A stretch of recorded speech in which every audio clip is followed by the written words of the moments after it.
আসসালামু আলাইকুম everyone, welcome back to my channel Isra Torpa. নতুন আরও একটি পর্বে আপনাদেরকে আমন্ত্রণ। আজকে আমি আপনাদের সঙ্গে শেয়ার করব আলুর মালা বড়া। রেসিপিটি দেখতে যেমন কঠিন মনে হয়, বানাতে কিন্তু তেমন কঠিন কিছু না। খুবই সহজ একটি রেসিপি, আর খেতেও কিন্তু বেশ ভালো লাগে। তাই আজকে আমি আপনাদের সঙ্গে এই রেসিপিটি শেয়ার করব।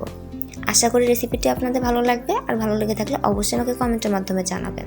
আর আলুটা কিভাবে কাটতে হয় সে সম্পূর্ণ প্রস্তুত প্রণালীটা আমি আজকে ভিডিওতে দেখাবো। এর জন্য কিন্তু ভিডিওটা শুরু থেকে শেষ পর্যন্ত অবশ্যই দেখতে হবে। তো কথা এখন আর না বাড়িয়ে আমি চলে যাচ্ছি মূল রান্নাতে। এখানে আমি একটি মিডিয়াম সাইজের আলু আগে থেকে কেটে ধুয়ে পরিষ্কার করে নিয়েছি, আর এই আলুটা এখন আমি মাছ দিয়ে কেটে নিচ্ছি। আলুর এই মালা বড়া রেসিপিটি করতে হলে মিডিয়াম সাইজের আলুটা ব্যবহার করার চেষ্টা করবেন। সেক্ষেত্রে কিন্তু আলুটা ভাজলে খেতে খুব বেশি ভালো লাগে। তো যখন মাছ বরাবর দিয়ে কেটে নেওয়া হয়ে গেছে, তখন আমি দুটি এরকম স্টিক নিয়ে নিয়েছি। আর এই স্টিকটা না থাকলে তাহলে আপনারা চামচ ইউজ করতে পারেন। চামচের যে সোজা অংশটা রয়েছে সেটা দিয়ে আপনারা এভাবে স্টিকের কাজটা করে নিতে পারেন। তো এখন এই স্টিক দেওয়ার পরে যে এভাবে করে আমি কেটে নিচ্ছি স্লাইস করে। আর এই স্টিকটা দেওয়ার কারণটা হচ্ছে আলুটা যাতে সম্পূর্ণ একবারে কেটে পড়ে না যায়। আর যদি আপনি এক্সপার্ট হয়ে থাকেন তাহলে তো আপনারা এই হাতের আন্দাজে কেটে ফেলতে পারবেন, এই স্টিকের কোনো প্রয়োজনই হবে না। তো এইভাবে করে আমি যখন এক পাশ কেটে কমপ্লিট করে ফেলেছি, তখন এই আলুটাকে আমি উল্টিয়ে নিচ্ছি অন্য পাশ কেটে নেওয়ার জন্য। আর এবার কিন্তু কাটাটা একটু বাঁকা করে কাটতে হবে।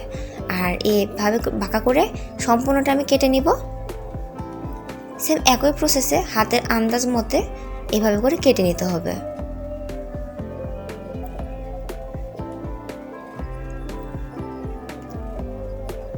তো এইভাবে করে আমার এই আলুর উল্টো পাশটাও কেটে নেওয়া কমপ্লিট হয়ে গিয়েছে। দেখুন ভিউয়ার্স, এটা ভাবে টান দিলে কেমন স্প্রিংয়ের মতো হচ্ছে, একদম মালার মতো। তো এটা যখন কেটে নেওয়া কমপ্লিট হয়ে গেছে, তখন আমি স্টিক দিয়ে এটা ভেতরে ঢুকিয়ে আমি এটা টেনে লম্বাটে শেপ করে নেব। তো দেখুন ভিউয়ার্স, এভাবে করে আমি লম্বাটে শেপ করে নিচ্ছি। তো এভাবে করে আমি আরও কিছু স্টিক তৈরি করে নিয়েছি। এখন এগুলোর জন্য যে ডোটা তৈরি করা লাগবে সেই ডোটা আমি তৈরি করে নিচ্ছি। এখানে আমি 2 টেবিল চামচ কর্নফ্লাওয়ার দিয়ে দিচ্ছি, আর 1/4 চা চামচ লাল মরিচের গুঁড়া, আর দিয়ে দিচ্ছি 1/4 চা চামচ টেস্টিং সল্ট, আর দিয়ে দিচ্ছি স্বাদ মতো লবণ। এখন এই উপকরণগুলো খুব ভালো করে আমি মিশিয়ে নিব। আর মিশিয়ে নেওয়ার পর আমি এখানে পানি অ্যাড করে দিব। তো এখন আমি এখানে পানি অ্যাড করে দিচ্ছি। পানির পরিমাণটা কিন্তু খুব বেশি দেওয়া যাবে না।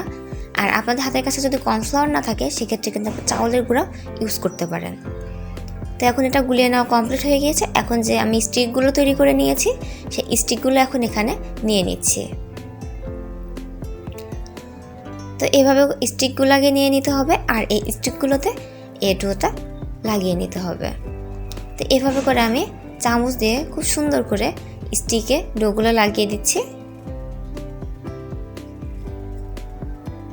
তো এভাবে করে সবগুলো স্টিকে আমার ডোগুলো লাগিয়ে নেওয়া কমপ্লিট হয়ে গিয়েছে। এখন এই স্টিকগুলো আমি গরম ডুবো তেলে ভেজে নিব। তো এই জন্য আমি এখানে একটি প্যান নিয়ে নিয়েছি, আর প্যানে তেলটা গরম করে নিয়েছি। এখন এই স্টিকগুলো আমি এখানে দিয়ে ডিপ ফ্রাই করে ভেজে নিব। আর এই স্টিকগুলো ভেজে নেওয়ার সময় কিন্তু চুলার আঁচটা মিডিয়াম লো হিটে রাখতে হবে, না হলে কিন্তু স্টিকগুলো ভালো মতো সেদ্ধ আর মুসমুসে করে ভেজে নেওয়া যাবে না। তো এভাবে করে উল্টিয়ে পাল্টিয়ে মোটামুটি ব্রাউন কালার করে ভেজে নিয়েছি। এগুলো আমি আরও কিছুক্ষণ ভেজে নিব। তো এগুলো মাথার অংশটা কিছুটা অংশ কাঁচা রয়েছে, এজন্য আমি এগুলো মাথার অংশটা এখন আর কিছুক্ষণ ভেজে নেব। তো এ পর্যায়ে মাথার অংশটা ভেজে নেওয়া কমপ্লিট হয়ে গিয়েছে দেখুন ভিউয়ার্স। তো এখন আমি স্টিকগুলোকে নামিয়ে নিচ্ছি। তো দেখুন ভিউয়ার্স, কত সুন্দর লাগছে দেখতে।